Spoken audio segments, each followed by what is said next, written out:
Good afternoon, everyone. My name is JF Champagne. I'm the president with AIA Canada. I'd like to welcome you to this first webinar of the CCIF. And as you know, because of the recent event around COVID-19, we had to cancel our event in Montreal, but we thought it was a great opportunity to connect you with the CCIF community and with the use of those online webinars. So without further ado, I will turn it over to the chairman of the CCIF Steering Committee, who will be facilitating today's webinar. Paul Perkillo, back to you. I just want to start by giving a couple of words to all of our audience and to the entire CCIF community. It is evident that we face a period of disruption, of significant disruption and volatility in our businesses and in life overall. The COVID-19 pandemic is changing everything about life and work as we know it. We're all focused on how to best protect and support our families, employees, customers, and our communities in the face of this unfolding circumstance. On behalf of myself and the entire CCIF Steering Committee members, I want to let you know that each and every one of us are in our thoughts, as well as all of those who have been affected. Today's webinar will act as a thought stimulator for collision repair centers to consider best practices in managing your supply chain and credit during COVID-19. We have a lineup today of the industry's top leaders in the areas of parts brokerage, multi-location operations, and supply chain experience. But before we introduce our speakers, let's review the format which we'll be following today. So we requested and received from the CCIF community questions at large that the community wanted to hear addressed today. So between those and the different points that the panelists wanted to ensure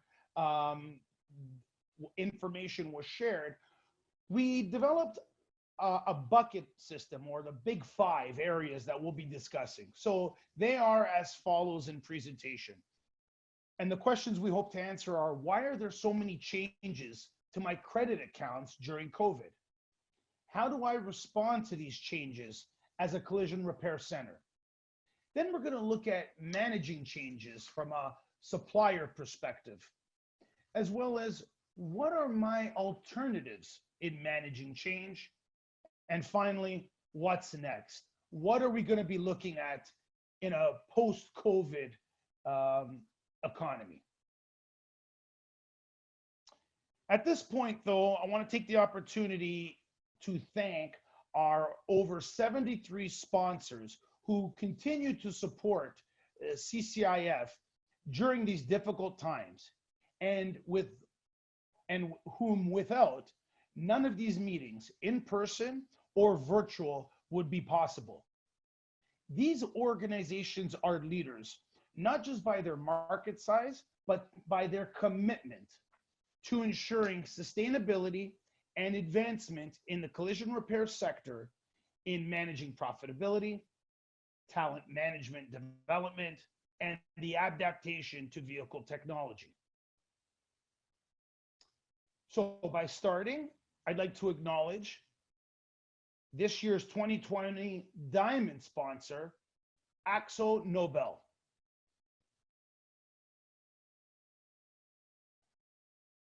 We have our 2020 Platinum sponsor, CarStar Collision and Glass Service.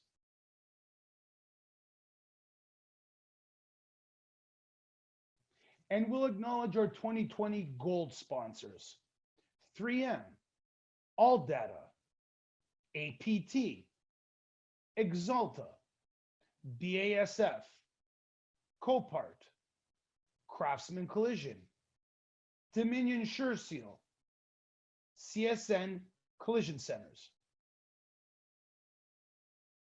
Continuing with our gold sponsors, Enterprise Rent-A-Car, Fix Auto, Impact Auto Options, Napa CMAX, PPG, Pro Color Collision, Rondex, Norton, and SATA.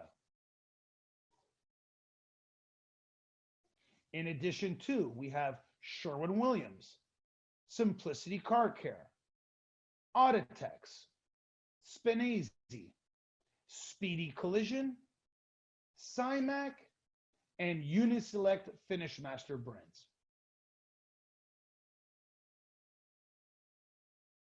And here we can see the list of our 2020 silver sponsors. There are quite a few of them to cover, so I won't be reading off every one of our sponsors, but we thank them greatly.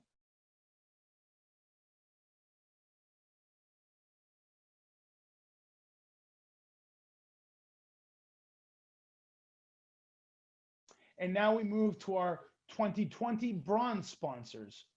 Again, a very vast majority of sponsors that we're greatly appreciative of, but there are so many that I'll just let you review them visually.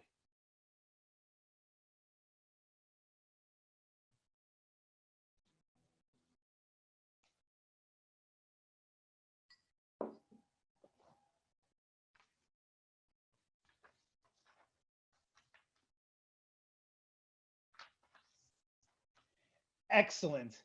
And now, ladies and gentlemen, without further ado, we're ready to jump right into our panel discussion. So to start, I'm going to just go through and introduce our panelists. So as we can see from my right, moving rightwards, we have Tafara Senkau from Advantage Parts Solutions. Hi, Paul. It's great to be here today. Hello, Tafara. Great to have you. Thank you. Thank you. Secondly, we have Koos Reineking from the Lyft Auto Group. Hello, everyone. I'm glad to be here. Thank you so much for joining us, Koos. And then Mike Kaplanik from Uniparts OEM. Good day, everyone. It's an honor to be here and looking forward to the discussion. Thank you so much, Mike, and to all of our panelists. I know we're going to have some tremendous discussion. So let's get right into it. And, let's ask with one of the most pointed questions. Why are there so many changes to my credit accounts during COVID? Maybe Tafara, we'll start with you and get some of your insights. That's good. Thank you, Paul.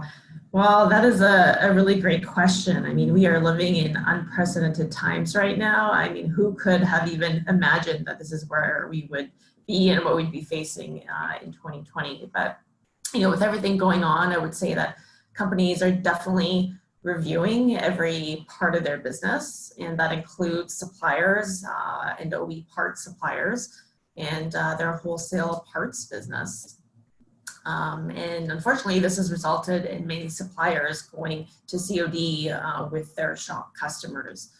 I would say there is speculation that across all industries, that not all businesses will survive this downturn. So because of that, I would say car dealerships primarily, or specifically rather, are focused on maintaining as much cash and liquidity on their balance sheets, and this includes mitigating risks, on receivables. So I would say, those are really the reasons. I would also say that these decisions are being made at the highest level at a dealership or a dealer group. It's not necessarily the actual parts department in most cases.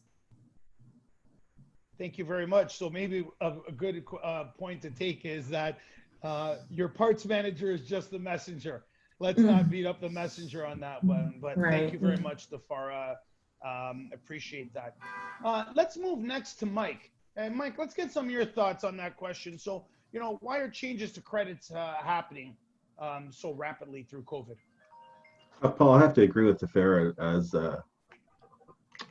as these times are uncertain, everyone has been impacted by the pandemic. Dealers are making these decisions just as any other business to minimize losses. The concern is that some shops might not make it through this, and the dealers are concerned about this, and that's what's causing them to be cautious. And as DeFerro said, these decisions are strictly business decisions and typically will not be made by the parts manager. These are decisions coming down from the management or the ownership of the dealership. Thank you for that, Mike. Now, I'm interested in asking the repairer, the multi-location operator. Coase, what are your thoughts on this topic? And I'll just open it up to you to share. I'll try and stay diplomatic, of course, but obviously the timing is never good because it's a very challenging time, not just for the suppliers, but also certainly for the collision repair. The challenge, of course, that we cannot go around and get COD from our main supplier, which is the insurance company. So that really puts the collision repair industry in a very tight squeeze for sure. So it's disappointing. Understandable, but of course we're as a collision repair, we're exactly in the same boat where the business is down. We need to have the time to pay our bills and get the time to have that credit, which we very much rely on. So it's disappointing, and we'll certainly get into it with the further questions, but we understand. For sure, Coase. Yeah, and I'll just say, even myself, coming from as a part of the CCIF community from the collision repairer side, when you're hearing from our parts brokers, you know, some of that voice as to reasons for the OE, I can't say that I completely disagree, but I can't say that I completely agree with the execution of it as well. And with that, though, you just got to give everyone some slack. Like, this is unprecedented times. So, you know, not everyone was prepared to determine how this is going to work and what happens in a pandemic. But thank you all for your insights on that. You know, next question comes to, how do I respond to these changes as a collision repair center? And you know what, Coase, I think that opens the door for you. Why don't you take us through this? Well, it's, you know, I would say it probably an automatic response is to react, which rarely works, right? I think it's a great time to look at what's my first call? How do I deal with this? Panicking or getting angry rarely works. So I think stop, think for a minute and say, okay, what can I do? What are my responsibilities? And I think that's where a call to maybe your parts broker or to your dealer supplier, make sure that you understand their position and really recognize what they're dealing with, and then say, hey, what's going on? How can we deal with this? You know, I don't want to be painted with the same brush all across the country. Let's just deal with my account, and how can we make sure that we can continue to work with that? I think that is the proper reaction. And I would say that, you know, like Tafar and Mike already said, a lot of times these decisions are made probably above the parts manager, but it's a good time to say, listen, let's talk this over. I think that always is the best way. Yeah, I would have to tend to agree with that. I mean, if you've been a good customer and, you know, majority of the time you're making your payables within the scope expected, then your longevity there and your track record will speak for itself. So maybe that's a time where you can call and say, can we see an exception to that norm in my business? Is that correct? Would you agree? Totally correct. Excellent. Thank you very much. What else though do you think, like, so from a tangible perspective, Coase, so you're a collision repairer, right? You're having the conversation with a parts manager about your track record. Completely agree. What are the things would you recommend a collision repairer does in this time to help put themselves into the best foot forward in either the existing or new relationship, given the dynamics we're living within today? It's a great time to look at our processes, right? This is more important than anything else, and it probably kind of highlights that. I know even certainly in our collision repairs as well, I see there's a lot of parts returns and there's a lot of stuff that is unnecessary. Are we making it as professional as possible for our supplier? I think these are the times that we definitely look at your account. Is it up to date? Are we doing complete repair planning? Are we making sure that we do minimal parts orders? Try to reduce it just to one. If there's multiple supplements and we keep phoning the supplier for the same parts order, that is very aggravating, I think, for everyone involved, and it's waste, quite frankly. And for those of you that are lean practitioners, it doesn't make any sense. Make sure that you're accurate, minimal orders, have your account up to date, and I think that's when you have the strength to continue to negotiate, even in a very difficult time. I think that is the proper way. Look inward as well. See how you can improve your process. Make sure that that is up to date. You know, Coach, I couldn't agree more. And just to your point, I will add from my own experience that when you look at lean, and for anyone in the audience who is a lean practitioner, remember lean needs to go upstream and downstream. So it should impact your customers and impact your vendors in a positive framework. And one thing I'll just say is when you're minimizing supplements and you're able to close files faster, you're going to have quicker cash flow and money will be coming through faster. So I agree 100% for collision repairs. If anything to take of any of this, let's take Kosa's words here and really have an introspective look at our operation. Thank you for that, Kos. Greatly appreciated. Let's head to Mike. Mr. Kaplanik, what are some of your thoughts here? What can a collision repair do in this case right now? Well, the first thing I would say is to the shops is don't react, don't get emotional. If you've had a long-term relationship with your dealer supplier, give them a call, learn all the options. If you've had a good history with them, you've paid on time. Chances are they might, they're probably going to be flexible with you, and have that discussion with the supplier and ask the questions. Are you putting everybody on COD, and do I have to be included in that? Is there some flexibility? Perhaps I could pay you a little sooner to make things a little easier on you. These are the things that you have to have the discussion with your suppliers, and all the facts before you get started.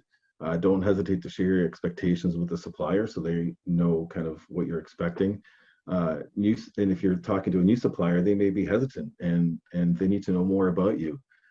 So the more they know about you, the more likely they are to deal with you. And this is where good references or relationships with parts brokers can help. If they know your track record, it can help speed up the decision process and get you the parts you need to get the car delivered if you're looking at new suppliers. Very well. Thank you very much, Mike. Tafara, do you have anything to add to that point? I'd love to get some of your insights there. Yeah, sure. Well, I think what Coase and Mike said, there's one thing in common, that's just talking to the supplier. And I think to your point earlier, Paul, nobody has a process for this type of situation. So I think different organizations are moving very quickly. So to be able to just pick up the phone and have that conversation with your supplier, I mean, right now more than ever before, having that open, honest, transparent conversation about what each business is going through and what the supplier can actually offer, if it is COD across the board or if it is case by case, but just having that conversation to determine and confirm what next steps are. Yeah, that's excellent. Thank you very much. Mm-hmm. Let's jump to our next question. So as a collision repair facility owner, I am ready to make a supplier change. Maybe your current suppliers, they're just not working out. And you know what? This just put me over the top. Another reason why I'm going to move. How do I position my business to ensure I can be given credit when I'm moving to a new supplier? So, Tafara, let's start with you on this one. Let's give some insights to these collision repairers who are looking to move their business. Sure. Well, I mean, there's definitely areas of their parts purchasing in their business that they could talk to with a supplier. Specifically, if it's an OE supplier, I would say there's about 5 areas that they could talk through. One would obviously be around payment terms right now. What does that look like? What can the OE supplier offer? And what can the shop offer, right, at the same time? 2 would be volume of sales. What does their volume for that brand look like on a monthly or annual basis? I think that's really important too. That's what the supplier will be looking for. Service levels, especially during these times, it could be altered. So what are those expectations? What can the supplier offer? Will that meet the needs of the shop? And I would say secondary to that would be around parts delivery or shipping. What is the supplier offering right now? Wholesale parts discount, of course, would tie into all those other pieces based upon volume and payment. And returns, I think, are a key point right now, especially in terms of what the supplier can return, whether it's their vehicle manufacturer themselves or what can they hold, what are those expectations. But I think, again, meeting those expectations, making sure you're on the same page with your supplier will make sure you find what you're looking for. Thank you, Tafara. And you mentioned a couple of key metrics there I know are important to the retailers, which are parts returns And again, that really gets back to process and COSA's points in that if you're having a high volume of parts returns occurring, it's most likely because you have a part of the system in the estimate that's broken down, which is likely causing you higher cycle times as well.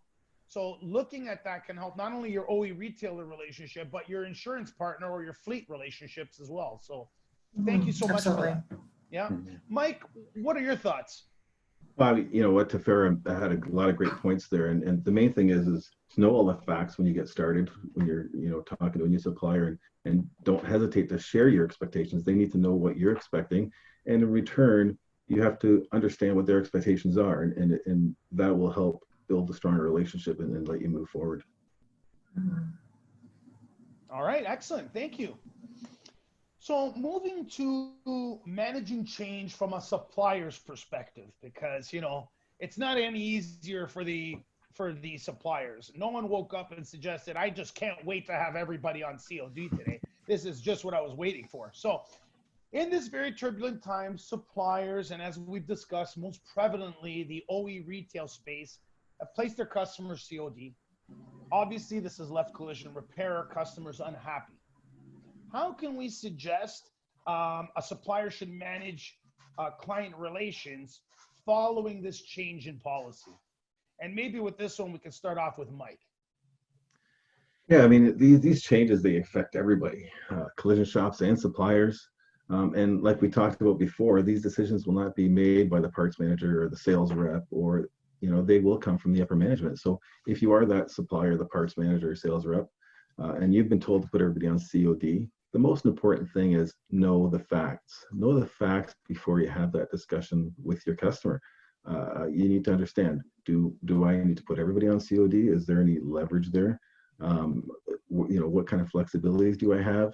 What about customers who pay on time, who are good payers? How do I treat those? As the parts manager, I don't want to treat everybody the same. So you need to have that expectation. What is the expectation from up top? Like, what's my flexibility?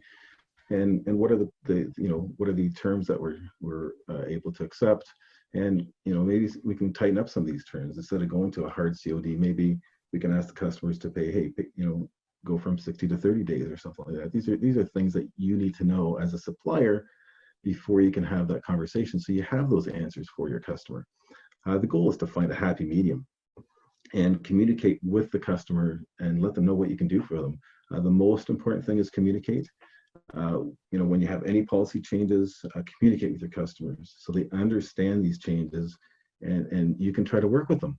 As a parts manager, keep in mind, every business needs a cash flow to cover the debt before the new cash comes in. As any business, shops do not get paid until the job is complete. And most times the wait is longer as they await payment for repair.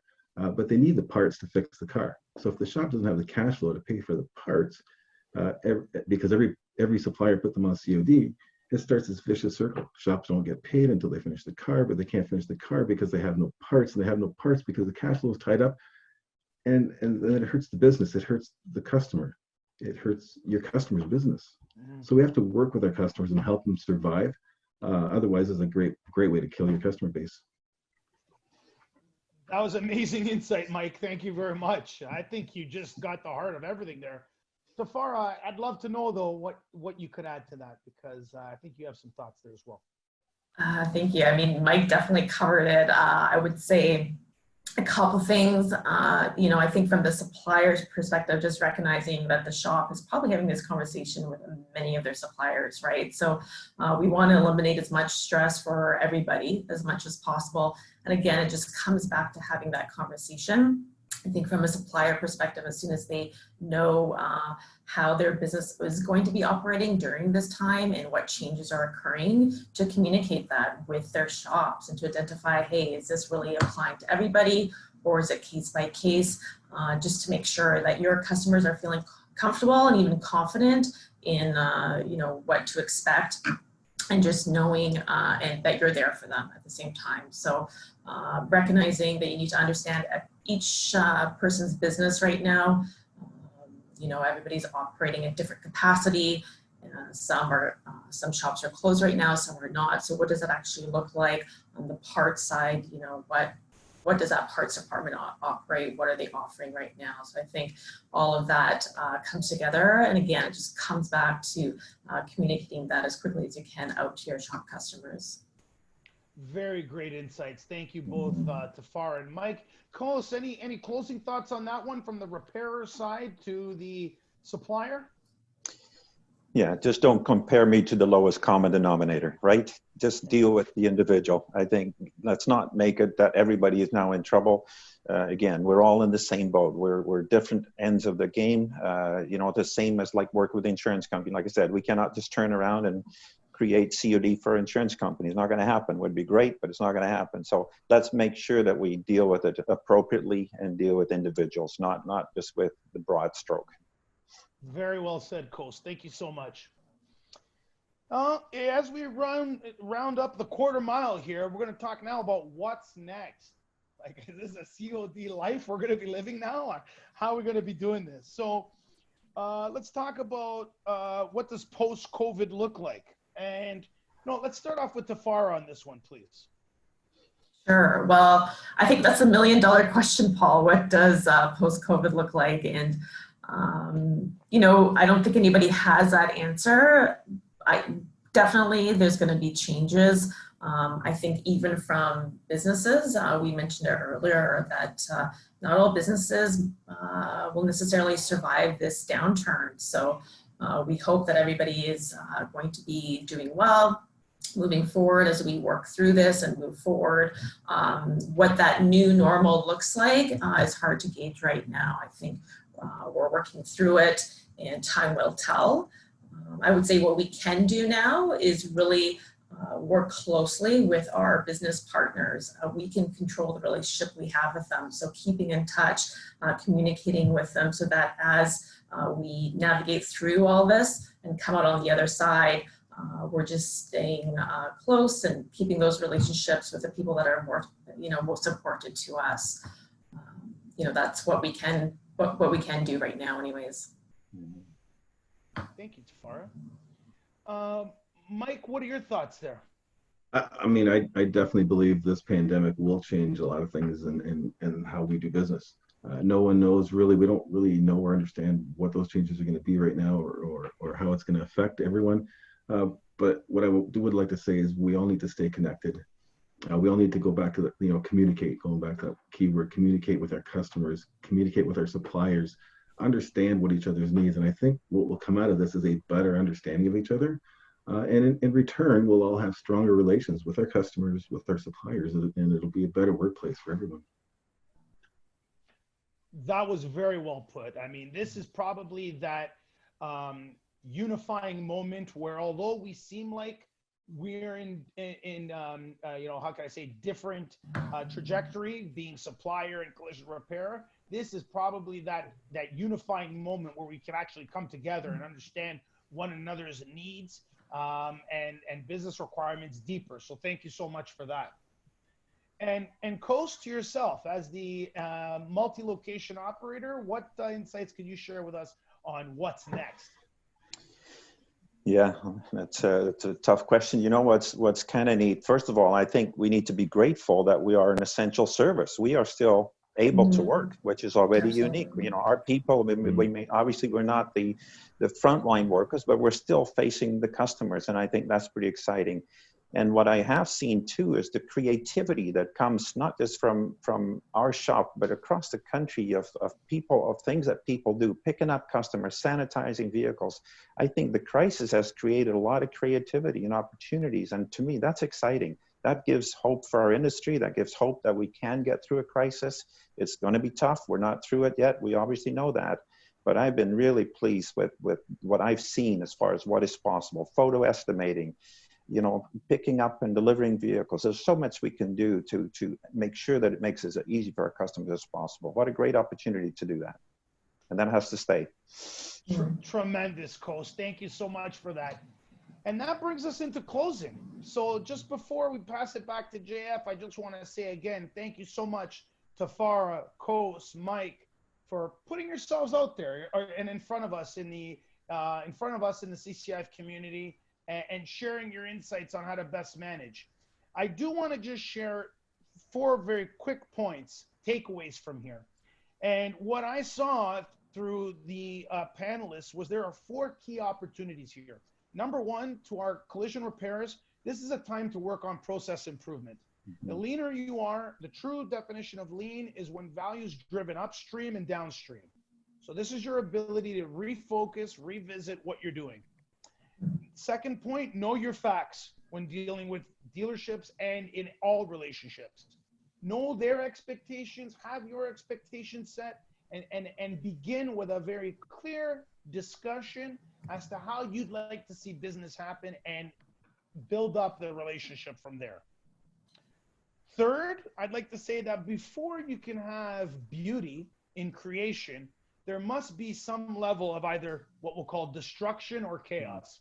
And as Kos mentioned, that's exactly what we're looking at today.